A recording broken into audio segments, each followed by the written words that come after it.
بسم اللہ الرحمن الرحیم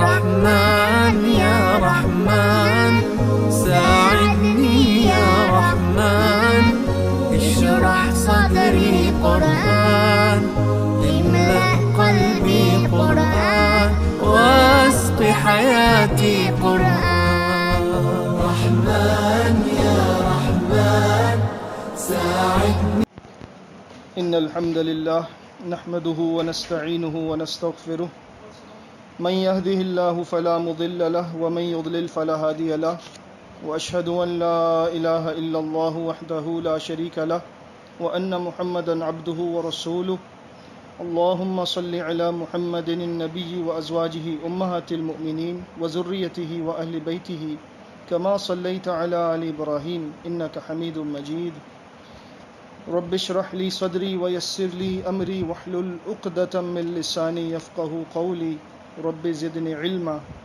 اللهم انا نسألك علما نافعا ورزقا طيبا وعملا متقبلا اما بعد اعوذ بالله السميع العليم من الشيطان الرجيم من همزه ونفخه ونفثه سورہ لقمان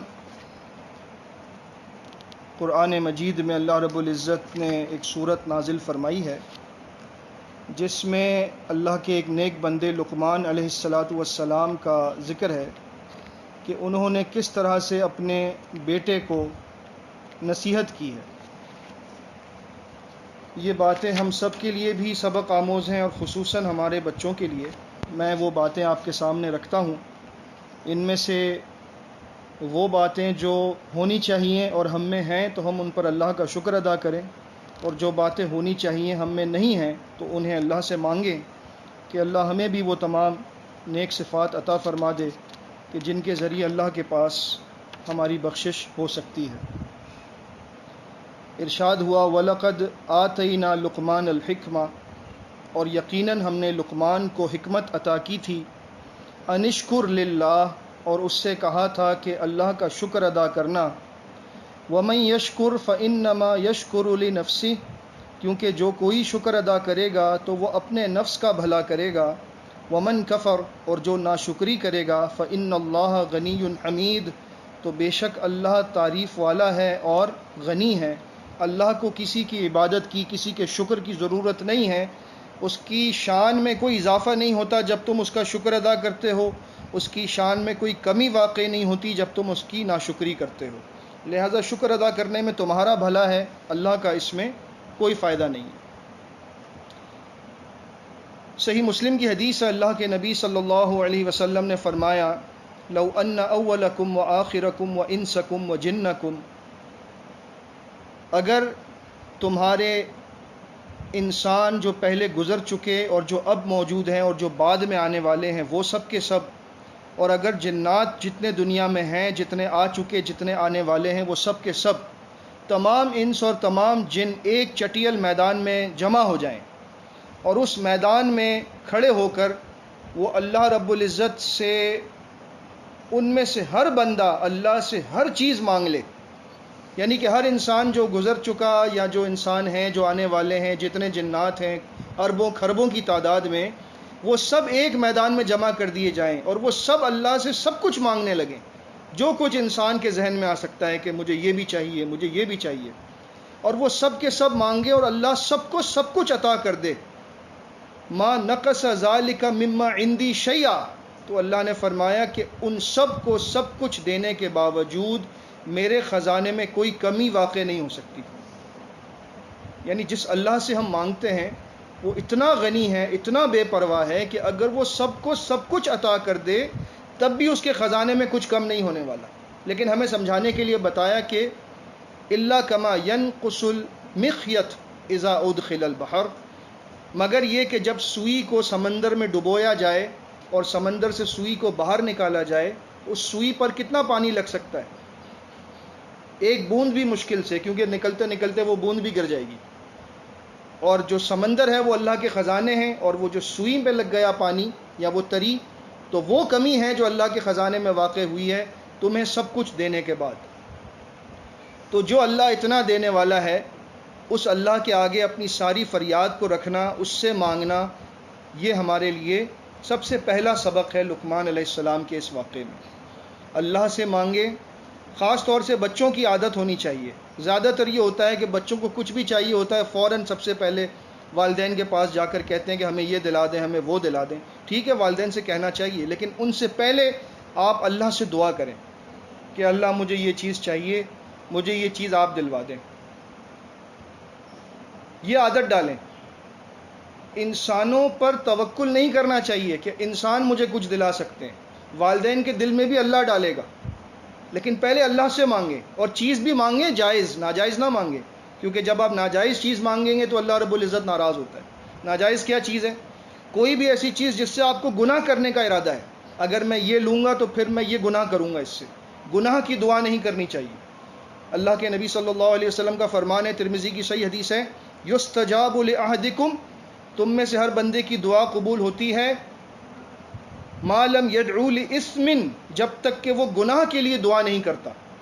یعنی جب بندہ گناہ کے لیے دعا کرتا ہے کہ یا اللہ مجھے یہ، مثال کے طور پر مجھے یہ موبائل فون مل جائے تو میں اس پہ یہ فلم دیکھوں گا، یہ ڈرامہ دیکھوں گا، میں یہ والی گیمز کھیلوں گا، یہ سب دیکھیں ٹھیک ہے آپ انٹرٹینمنٹ کے لیے کرتے ہیں تھوڑا بہت، لیکن یہ ہے تو آفٹر آل گناہ تو ہے۔ اس کو تو آپ بھی مانتے ہیں، سب مانتے ہیں، کوئی بھی نہیں کہے گا کہ یہ نیکی کا کام ہے۔ راتوں کو جاگ جاگ کر موبائل فون پر موویز دیکھنا یا ڈرامے دیکھنا، یہ کوئی نیکی کا کام تو نہیں ہے نا۔ تو پھر آپ اگر یہ دعا کریں گے، اس کا مطلب آپ نے اللہ سے گناہ کی دعا کی ہے۔ تو آپ جو بھی چیز لیتے ہیں اس پہ یہ سوچیں کہ کہیں میں اللہ سے گناہ کے لیے تو کچھ نہیں مانگ رہا، اور جب آپ وہ چیز کریں گے تو پھر آپ کے گناہوں میں اضافہ ہونے کا امکان بڑھتا جائے گا۔ لہٰذا جب بھی اللہ سے دعا کریں، اچھے کام کے لیے کریں۔ دیکھیں آپ، ایک بہت اچھی ایک چیز ہے قرآنک نالج کے لیے، بچوں کے لیے بہت کام کی چیز ہے وہ، قرآن پین بھی اس کو کہا جاتا ہے، اور بھی اپلیکیشنز بھی آتی ہیں اس طرح کی۔ اس طرح کی کوئی چیز آپ لینے کی دعا کریں اللہ سے، یا اللہ مجھے یہ مل جائے تو میں قرآن سیکھوں گا۔ یہ کتنی پیاری دعا ہے، کتنی اچھی چیز ہوگی۔ لیکن ہمیں شیطان کیا کر کے دکھاتا ہے؟ یار قرآن ٹھیک ہے پڑھ لیں گے، قاری صاحب بھی تو آتے ہیں 15-20 منٹ پڑھتے تو ہیں، اور کتنا پڑھنا ہے، بس یہی کافی ہے۔ لیکن وہی ہم 15-20 منٹ اگر یہ سوچیں کہ ہم قرآن پڑھ کر تھوڑا سا وقت جو ہم نے اللہ کی کتاب کو سمجھنے میں لگایا ہے، اگر اتنا ہی وقت ہمیں مل جائے گیم کھیلنے کے لیے تو 15-20 منٹ کے اندر ہمیں خوشی نہیں ہوگی، ہم کہیں گے ابھی تو شروع بھی نہیں ہوا تھا، یہ ٹائم کیسے ختم ہو گیا۔ ہمیں تو گھنٹوں چاہیے اس کے لیے۔ تو ہم نے پرائیورٹی کس کو دی؟ بچے ہیں ٹھیک ہے، لیکن بچوں کا یہ مطلب نہیں ہے کہ ابھی آپ ماشاءاللہ بڑے ہوتے جا رہے ہیں، اب وہ نہیں ہے کہ چھوٹے 3-4 سال کے بچے کے ضد کریں گے۔ آپ کو سمجھ آ رہا ہے کیا چیز فائدے کی ہے، کیا چیز نقصان کی ہے، اس کو سمجھنے کی کوشش کریں۔ فزیکل ایکٹیویٹی پر زیادہ توجہ دیں۔ ٹھیک ہے آج کل حالات نہیں ہیں، پارکس وغیرہ بھی بند ہیں، لیکن پھر بھی کوشش کریں فزیکل گیمز کھیلا کریں۔ اسلام نے فزیکل ایکٹیویٹی کو پروموٹ کیا ہے۔ ہمارے پاس تو وسائل نہیں ہیں، ہونے چاہیے۔ میں نے سنا تھا ڈریم ورلڈ وغیرہ میں کبھی آپ لوگ جاتے ہیں تو وہاں پر جو ہے وہ آرچری وغیرہ کا بھی ہو جاتا ہے، تھوڑا تیر اندازی ہے، ہارس رائڈنگ ہے، یہ سب یہ کرنا چاہیے۔ ان چیزوں سے آپ کو فزیکل ڈیولپمنٹ ہوگا، آپ کو جو ہے شوق پیدا ہوگا، اور اس سے آپ کی صحت بھی اچھی ہوگی۔ لیکن ہمیں کس کام میں لگا دیا گیا ہے؟ اصل جو گیمز کھیلنے کے ہیں فزیکل وہ نہیں کھیل رہے، انہی گیمز کو کمپیوٹر میں ڈال دیا، اور سارے بچے انہی میں لگے رہتے ہیں کہ چلو جی آپ کھیل کر خوش ہو رہے ہیں، نیکسٹ لیول پہ آ گئے، اس سے نیکسٹ لیول پر چلے گئے، پھر چوتھے لیول پہ آ گئے، فلاں کو ہرا دیا، فلاں کو شکست دے دی۔ یہ سب فضول ہے، اس کا کوئی فائدہ تو نہیں ہے۔ کبھی کبھار تو سمجھ میں آتا ہے، لیکن عادت نہ بنائیں اس کو۔ میں نے دیکھا ہے، بہرحال مجھے آپ میرے بچے ہیں سارے، اس لیے آپ کو سمجھا رہا ہوں کہ راتوں کو ان چیزوں میں ٹائم نہ لگائیے۔ کبھی کبھار کھیلنا کوئی بات نہیں ہے، لیکن اس کو اپنی عادت نہ بنائیے۔ یہ بات آپ کو آگے جا کر نہ نقصان دے، اس کا خیال رکھیں۔ اچھا جی، تو اللہ رب العزت سے مانگیں۔ سب سے پہلی بات، مانگیں گے کب؟ اپنے آپ سے پوچھیں آخری مرتبہ آپ نے اللہ سے دعا کب کی تھی؟ ہاتھ اٹھا کر بتائیں مجھے۔ ایک ہفتہ گزر گیا پچھلا، آپ میں سے کس بچے نے اللہ سے دعا کی ہے؟ کسی کا بھی 1-2 بچوں کا ہاتھ اٹھا، وہ بھی ان کو بھی میں نے کہا تھا تو انہوں نے دعا کی تھی، اس لیے آپ کا بھی ہاتھ ابھی اٹھنا نہیں چاہیے۔ اب کیا ہے، اس سوال اپنے آپ سے پوچھیں کہ ہم نے آخری مرتبہ اللہ سے کب دعا کی تھی۔ یہ کتنی عجیب بات ہے کہ بچے اللہ سے دعا نہیں کرتے ہیں۔ امی سے جا کر ناشتہ مانگتے، کھانا مانگتے، پاپا سے جا کر پیسے مانگتے ہیں، بالکل مانگتے ہیں، مانگنا بھی چاہیے، آپ کا رائٹ ہے، لیکن اللہ سے کیوں نہیں مانگتے؟ یہ وہ چیز ہے جو اپنے اندر پیدا کرنی ہے۔ یہ توحید کا سب سے پہلا سبق ہے جو اپنے بچوں کو ہمیں سکھانا چاہیے کہ بیٹا ہم سے مانگتے ہو ٹھیک ہے، لیکن پہلے اللہ سے مانگنا سیکھو، کیونکہ آج بڑے ہیں، بزرگ ہیں، اللہ سب کو سلامت رکھے، لیکن آج آپ کی تربیت یہ ہونی چاہیے کہ مجھے ہر چیز اللہ سے مانگنی ہے۔ ابو بکر صدیق رضی اللہ تعالیٰ عنہ فرمایا کرتے تھے، صحیح بخاری کی حدیث ہے، اور نبی صلی اللہ علیہ وسلم نے انہیں یہ تعلیم دی تھی کہ جو کچھ بھی مانگنا ہے اللہ سے مانگو۔ اگر تمہاری جوتی کا تسمہ ٹوٹ جائے، یعنی جس جوتے کو آپ لیسز سے اپنے باندھتے ہیں، اگر وہ لیسز بھی ٹوٹ جائیں تو وہ تسمہ بھی اللہ سے مانگو۔ کتنی معمولی سی چیز ہے، آپ کہیں گے اللہ شہنشاہ، بادشاہوں کا بادشاہ، خزانوں کا مالک، میں اتنی سی چیز اللہ سے مانگوں؟ جی ہاں، اتنی سی چیز بھی اللہ سے مانگے، اللہ کو پسند ہے یہ بات کہ آپ اس سے مانگتے ہیں۔ لہٰذا آج اپنے اندر یہ آپ اپنے آپ سے یہ کہیں کہ میں دن میں انشاءاللہ 1 یا 2 مرتبہ ضرور نماز کے بعد اللہ سے دعا مانگوں گا، اور دعا بھی کیسے؟ دل سے مانگوں گا، جیسے اللہ سے باتیں کروں گا۔ آپ دیکھیے گا جب آپ اللہ سے باتیں کریں گے آپ کے دل کو بڑا سکون ملے گا انشاءاللہ، ٹھیک ہے؟ سب سے پہلی بات یہ۔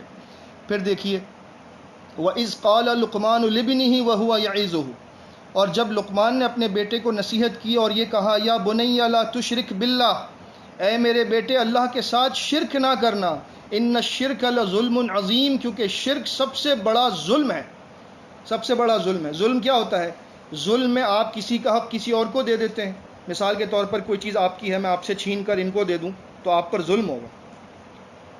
اسی طرح سے اللہ رب العزت نے دنیا کا سب سے بڑا ظلم یہ بتایا ہے کہ عبادت اللہ کا حق ہے، اطاعت اللہ کا حق ہے، سجدہ اللہ کا حق ہے، دعا مانگنا اللہ کا حق ہے، لیکن جب آپ وہ حق اللہ سے لے کر بندوں کو دیں گے تو یہ سب سے بڑا ظلم ہے، کیونکہ اللہ رب العزت کا حق آپ نے کسی اور کو دیا ہے۔ لہٰذا اپنے عقیدے کو اس بات سے بالکل پاک رکھیں کہ چاہے دنیا کی کوئی بھی مصیبت آ جائے، اللہ نہ کرے، لیکن اگر کوئی بھی مصیبت یا مشکل آ جائے تو میں اللہ کے سوائے کسی سے نہیں مانگوں گا۔ جو دنیا سے رخصت ہو گئے، فوت ہو گئے، چاہے وہ نبی ہوں یا ولی ہوں یا نیک ترین لوگ دنیا کے جو گزر گئے، وہ ہماری نہیں سن سکتے، وہ اپنی قبروں میں مدفون ہیں، وہاں پر اللہ ان پر اپنی لاکھوں کروڑوں رحمتیں نازل فرمائے، لیکن وہ ہماری سن نہیں سکتے۔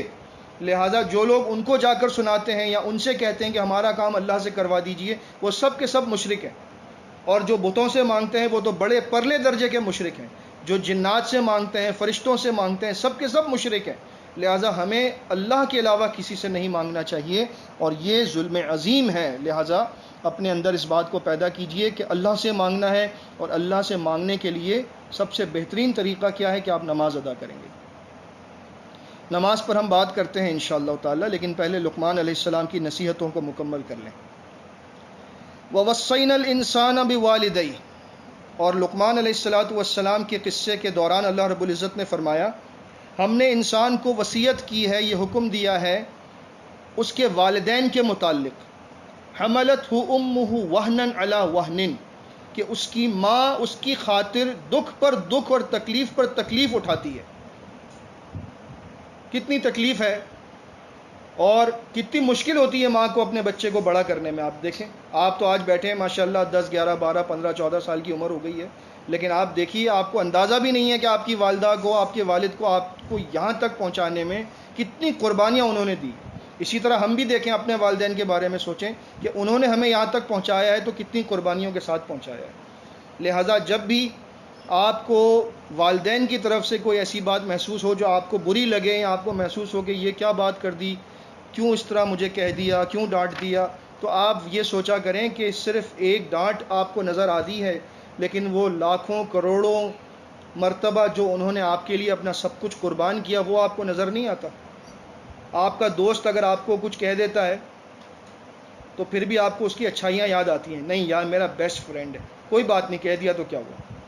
کہتے ہیں نا، اپنے دل کو سمجھاتے ہیں، تسلی دیتے ہیں کہ نہیں یہ میرا بیسٹ فرینڈ ہے، اگر کہہ بھی دیا تو کیا ہوا، کوئی بات نہیں، ویسے اس نے میرا بڑا خیال کیا ہے۔ تو وہاں تو آپ کو یاد آتا ہے، آنا بھی چاہیے کہ ہر ایک کی اچھائی یاد رکھنی چاہیے، لیکن والدین کی اچھائی یاد نہیں رہتی، فوراً بھول جاتے ہیں، شیطان ہمیں فوراً بھلا دیتا ہے اور کہتا ہے دیکھو سب کے سامنے ڈانٹ دیا، دیکھو یہ کھیلنے سے منع کر دیا، یہ کھانا نہیں دیا، میں نے یہ مانگا تھا مجھے یہ نہیں دلایا۔ یہ ساری باتیں یاد دلا کر شیطان والدین سے آپ کو وہ کرنا چاہتا ہے کہ آپ ان سے ناراض ہو جائیں۔ ناراض نہیں ہونا چاہیے، والدین نے بہت قربانیاں دی ہیں، ان کا خیال رکھنا چاہیے۔ سورہ بنی اسرائیل میں اللہ رب العزت نے فرمایا، اسی مضمون کو ان الفاظ سے بیان فرمایا ہے کہ اما یبلغن عندک الکبر احدہما او کلاہما، والدین جب تمہارے سامنے ایسی عمر کو پہنچیں کہ جب وہ بوڑھے ہو جائیں یا کمزور ہو جائیں تمہارے سامنے، فلا تقل لہما اف ولا تنہرہما، تو کبھی ان کی کسی بات پر ان کے سامنے اف بھی نہ کہنا۔ اف یعنی جب آدمی کسی چیز سے عاجز آ جاتا ہے یا کسی بات کو ختم کرنا چاہتا ہے تو کہتا ہے اف، بس چھوڑیں اس بات کو، میں نہیں کرتا بات۔ یہ ایٹیٹیوڈ والدین کے سامنے نہیں ہونا چاہیے۔ کون سے والدین؟ جو بوڑھے ہو گئے ہیں، جن کو اب ہماری ضرورت ہے، ان کے سامنے اف نہیں کہنا۔ تو جو والدین آپ کو اس وقت سپورٹ کر رہے ہیں، آپ کو سب کچھ دے رہے ہیں، ان کے سامنے اف کہنا کتنی بری بات ہوگی۔ لیکن ہم دیکھتے ہیں ہمارے بچے بہت جلدی ناراض ہو جاتے ہیں اور فوراً سے بس وہ دروازہ بند کیا اور چلے گئے، والدین کو اپنا ایٹیٹیوڈ شو کرتے ہیں۔ یہ اچھی بات نہیں ہے۔ یہ قرآن اور حدیث میں جو بچوں کو سکھایا گیا اس کے بالکل خلاف ہے۔ یہ ویسٹرن کلچر ہے۔ والدین کو جواب دے دینا یہ ہمارا کلچر نہیں ہے، یہ ان کا کلچر ہے۔ جب ان کے والدین بوڑھے ہو جاتے ہیں تو پھر وہ اپنے والدین کو اولڈ ہاؤسز میں بھیج دیتے ہیں، اور اپنی ساری زندگی جو والدین نے ان کو پال پوس کر بڑا کیا، اس ساری قربانی کا وہ صلہ دیتے ہیں، ان کو اپنے والدین کو چھوڑ کر آ جاتے ہیں۔ اس کا نتیجہ کیا ہوتا ہے؟ جب وہ بڑے ہوتے ہیں تو ان کے بچے ان کو پھر اولڈ ہاؤس میں چھوڑ کر آ جاتے ہیں، اور پھر ان کے بچے ان کے ساتھ یہی سلوک کرتے ہیں۔ یہ چین وہاں پر چل رہی ہے۔ کیوں؟ کہ سب نے اپنے والدین کے ساتھ اسی طرح سے کیا ہے۔ آج آپ جیسا کریں گے کل آپ کی اولاد آپ کے ساتھ ویسا ہی کرے گی۔ کون چاہتا ہے کہ اس کے بچے اس سے بدتمیزی سے پیش آئیں؟ کوئی بھی نہیں چاہتا۔ لہٰذا آج آپ اپنے والدین کا خیال رکھیں، ان کے ساتھ اچھی طرح سے پیش آئیں، بلکہ ان کے لیے دعا کریں۔ وَاخْفِضْ لَهُمَا جَنَاحَ الذُّلِّ مِنَ الرَّحْمَةِ، فرمایا کہ اپنے بازو اپنے والدین کے سامنے جھکا کر رکھو۔ یہ کیا چیز ہے؟ والدین کے سامنے بازو جھکا کر رکھنا کیا ہے؟ یہ بازو جو ہے نا اکڑ نہ جائیں والد کے سامنے، تن نہ جائیں، سینہ نہ تن جائے کہ میں کچھ بن گیا ہوں، آپ نے کیا دیا ہے مجھے۔ جب یہ کہہ دیا آپ نے، آپ قرآن کے نافرمان ہو گئے، اللہ کے نافرمان ہو گئے۔ اور قل، ان کے لیے کیا دعا کرنی ہے؟ رب ارحمہما کما ربیانی صغیرا، اے میرے اللہ، جس طرح میرے والدین نے مجھ پر شفقت کی ہے، مجھے پال پوس کر بڑا کیا ہے اتنی محبت کے ساتھ، تو بھی ان پر رحم فرما۔ اس ایک دعا کے اندر آپ نے والدین کی ساری جتنی بھی محنت تھی اس سب کو اللہ کے آگے رکھا ہے کہ اے میرے اللہ، جس طرح میرے والدین نے مجھ پر رحم کیا، شفقت سے پیش آئے، تو بھی ان پر رحم فرما۔ اس طرح اللہ سے اپنے والدین کے لیے دعا کیجئے، اور یہی دراصل لقمان علیہ السلام کی اپنے بیٹے کے لیے نصیحت ہے۔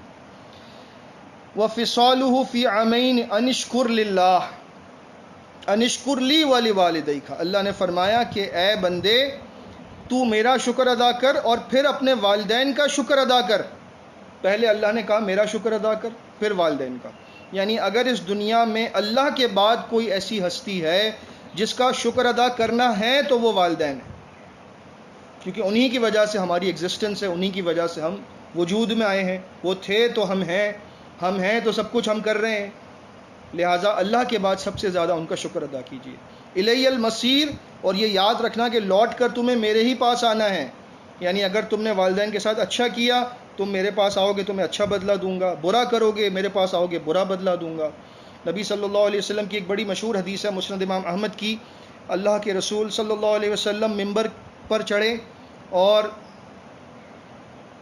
3 سیڑھیوں کا ذکر ہے، جن میں سے ایک کا میں ذکر کرتا ہوں، یہاں پر متعلقہ بات ہے کہ سیڑھی پر چڑھ کر آپ نے فرمایا آمین۔